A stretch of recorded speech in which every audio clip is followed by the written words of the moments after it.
Salam students, welcome to our fourth online lab session for the course Digital Logic Design. I am Ali Roman and this session is specifically designed for the students of BCS 3A. So what we are studying in today's session is basically the implementation of a decoder circuit. Let us first see the contents we will be studying in today's session. First of all, we will be having the introduction, and then we will see what the decoder circuits are and how we're going to implement those decoder circuits. And at the end, we will be having the demonstration of a basic 2 cross 4 decoder, 2 line to 4 line decoder in using Verilog HCL in Model Sim.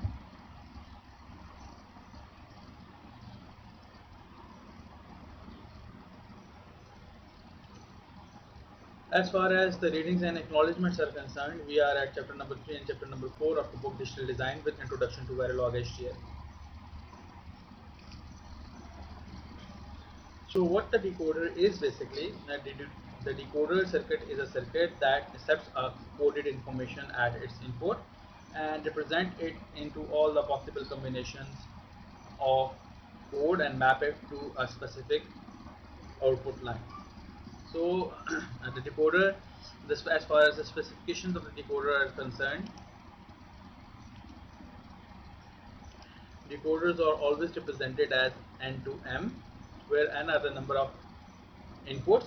That basically is a binary code, and that can have 2 raised to power n possible distinct combinations, and m are basically the output lines, where m is equal to 2 raised to power n. The one important thing is that one code is been mapped to one output line, so there is a one-to-one mapping of the code to the output lines. Uh, as much combinations of input codes, as much number of output lines, and there is a one-to-one mapping. So only one output can be active, which means high at any time instant.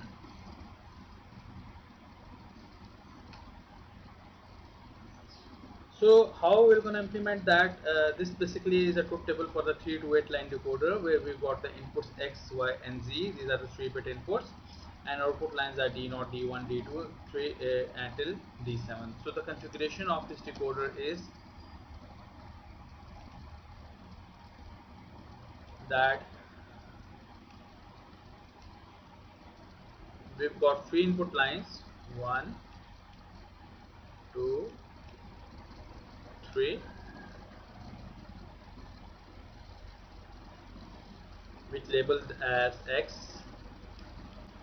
Y, and Z, and we've got 8 output lines that are D0, D1, D2, D3, and so on and so forth in D7.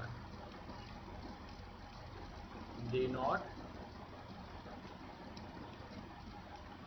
D1, and the last one is D7. So let us first see the table and the mapping here. This is basically, we can relate this decoder as a mechanism of converting a binary to octal. The binary to octal converter mechanism is same as this 3 to 8 line decoder. If we represent a binary code for the octal digit, that is a 3-bit binary code. So X, Y, Z are the 3 bits for that binary code that represents a specific octal digit, and D0, D1, D3, D2, D3, D4, and D7 till D7 are the octal lines, and for each specific code we've got a single output line. So there is basically a one-to-one mapping. For example, in this particular table, if we see that if we apply X, Y, and Z, D0 is high. That means that D0 is mapped with this particular code. Whenever we receive 0, 0, 0, that is X, Y, Z are 0, 0, 0, D0 is 1 to indicate that X was 0, Y was 0, and Z was 0. Whereas all the other lines are 0 at that time. So the outputs are basically active high. By default, all the outputs are 0. So whenever there is a change in a code, for example, the code 0, this is basically 001. Kindly make some correction here. This is basically 001, In that particular case, D1 is high in order to represent that the input code was 001. If it's 010, then D2 is high, and similar is the case with the last input combination, that is 111. In that particular case, D7 is high and all the other output lines are 0 in that particular time instant. One thing which we can introduce in this decoder is an enable input in order to enable or disable the decoding mechanism. That would be the additional control input that enables or disables the control mechanism.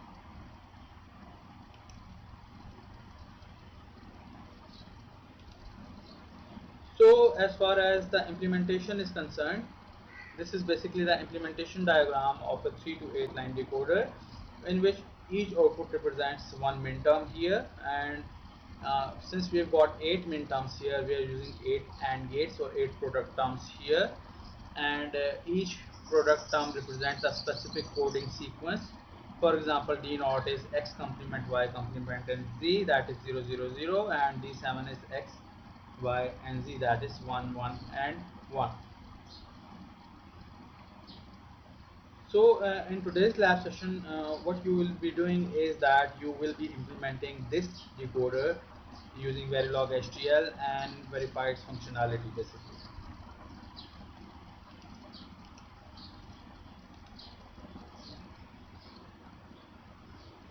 So let us go to the demonstration section, that how we're going to implement this set decoder. Basically, for the demonstration, I will start implementing a 2x4 decoder, a 2 line to 4 line decoder that converts a 2-bit code into the 4 possible output lines, and you will use the similar implementation technique in order to implement a 3 line to 8 line decoder, and you will also have to write the test bench in order to verify its functionality.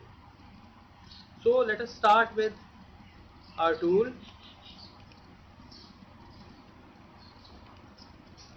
That is basically the model sim.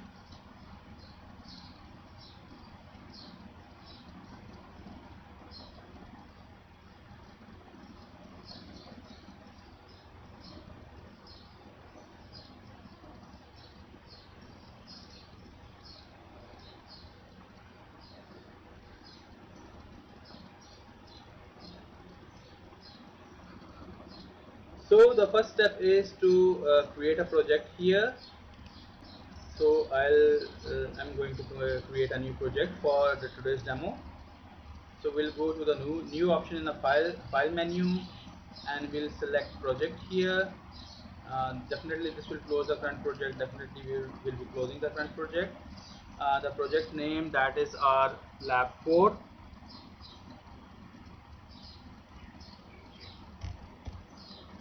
Lab 4, and we're going to create a new folder in C drive with the name lab 4, and going to select that folder and press OK. Now the path for the project is C:/lab4.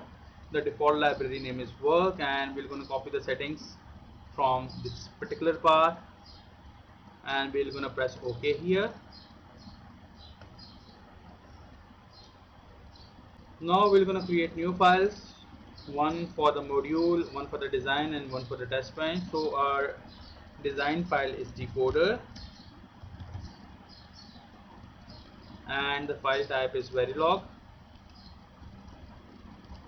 and we're going to create another file. Its name is testbench_decoder, and set the file type as Verilog and press OK, and we're going to close this menu.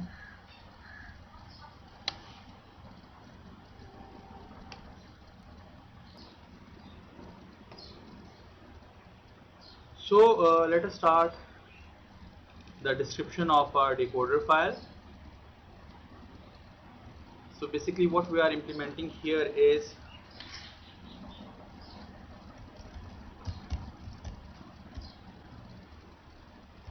a description of a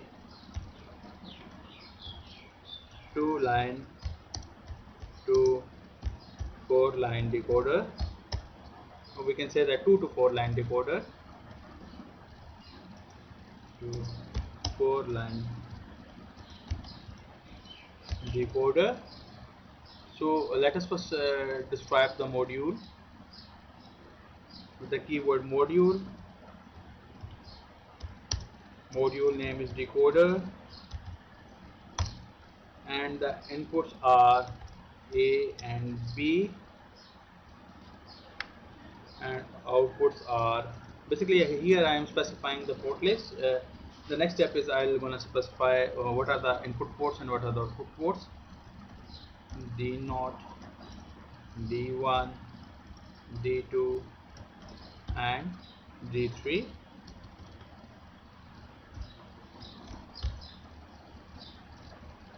Places a semicolon, and we're going to end this module with end module keyword.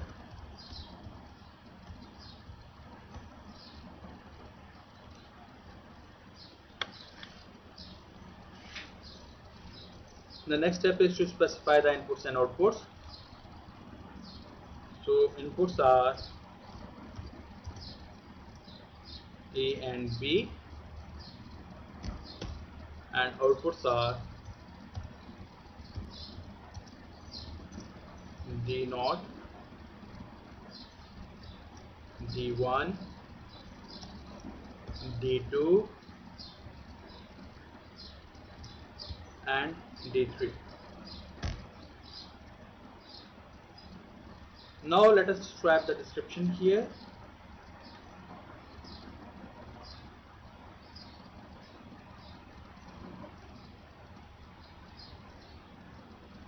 So for the D0 it's AND, it's instance 1,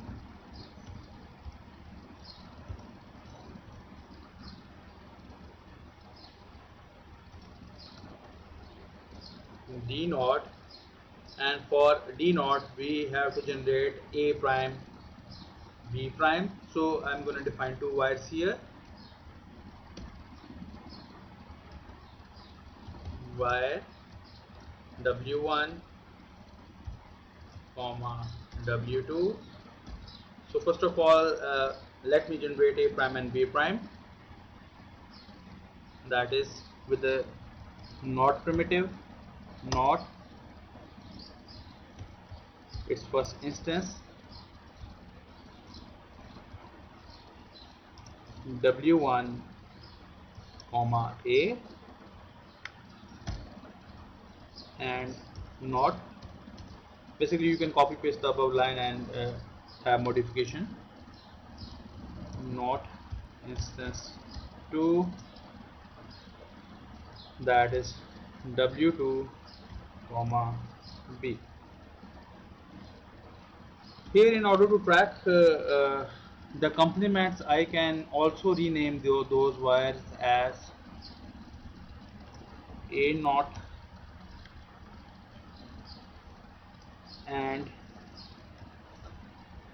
B0.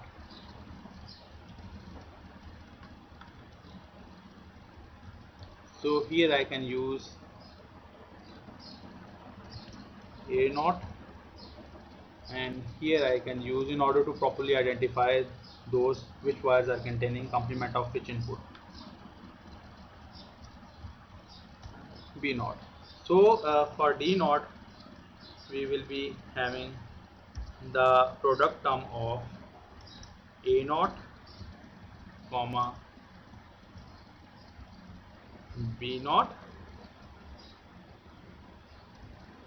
that is basically D0 equals A prime into B prime. So we have to define all the four outputs here. So I'm basically copying this stuff.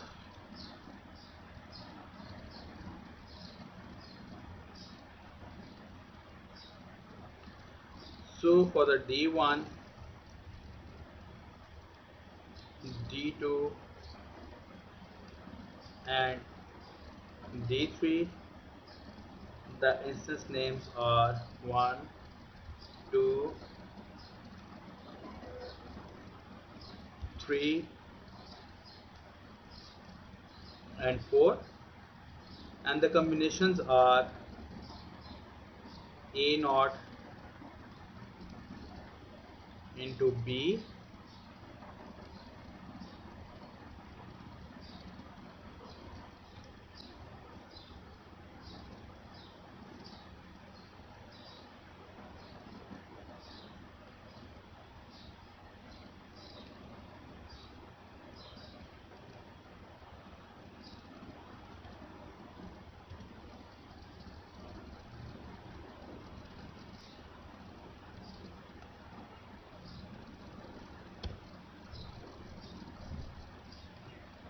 this is D1, this is D2 and this is D3.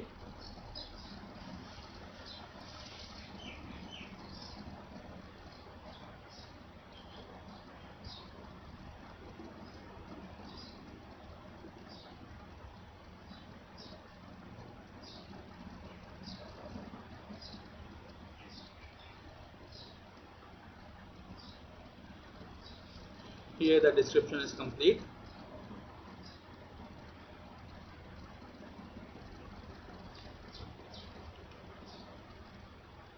So we're going to save this file and going to see if we've got some compilation error. Now the compilation of decoder.v was successful.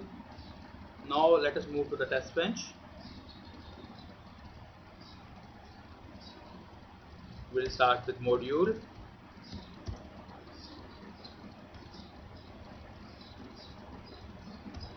And the name of the module is t_decoder semicolon and end module to close our description. Now the next step is to define our inputs and outputs that are to be connected with the main module. So we'll start with the keyword reg, A and B,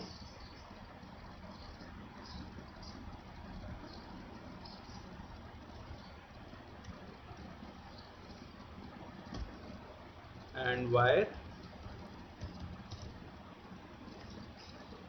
D0, D1, D2 and D3. Then we're going to instantiate our module in our test bench file, that is a decoder.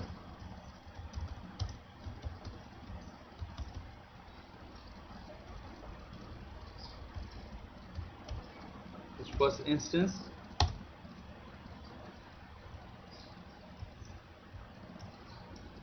and the ports.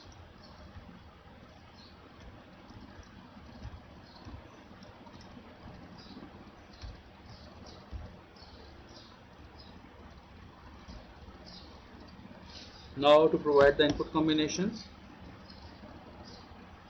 with initial block,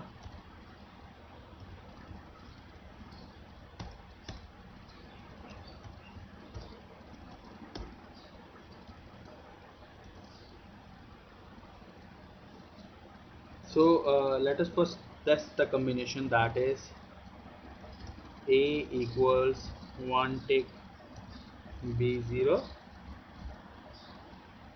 and B is equal to 1 tick B0. Then after having some software delay, that is for example hash 200 time frames or time units,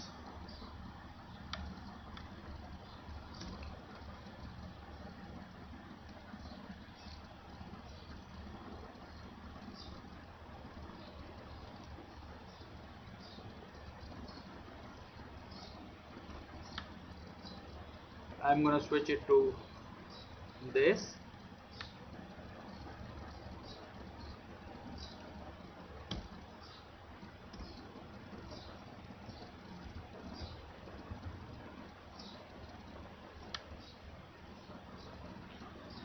then with another delay of 200 time units.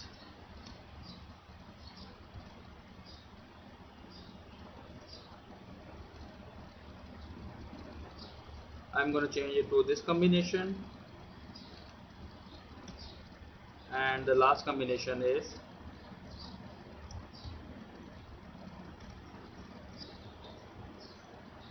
both the bits are, or both the inputs are 1.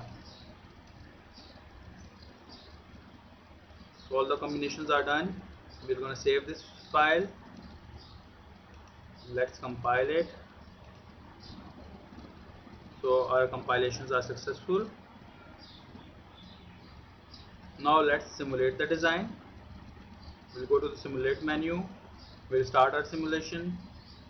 We'll pick the work folder of the library and select the driver circuit or the test bench module and press OK.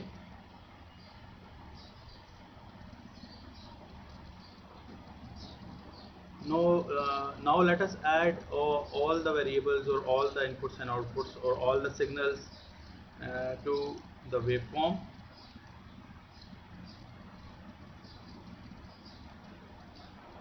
And let us run our simulation.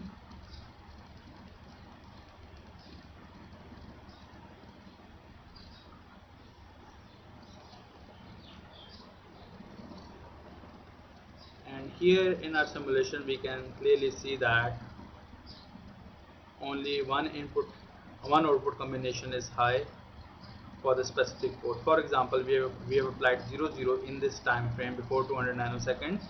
D0 is high and all the other outputs are low. For 0 1, D1 is high, all the others are low, and so on and so forth. So our decoder is working properly and functioning properly here. So what you have to do in the lab, in this lab session, you have to implement a 3 to 8 line decoder. You're going to test that and you're going to simulate that in order to verify its functionality. Then what we have to do is we have to introduce a control signal enable in order to enable or disable the decoder, so that control signal is responsible to enable or disable our operations for the decoder, and that would be the change that we will be implementing in our regular sessions. So till now, student, this is all from my side. Practice it, and in our lab session we will be implementing our 3 to 8 line decoder, our main task, and you have to submit the report of that before the next lab session.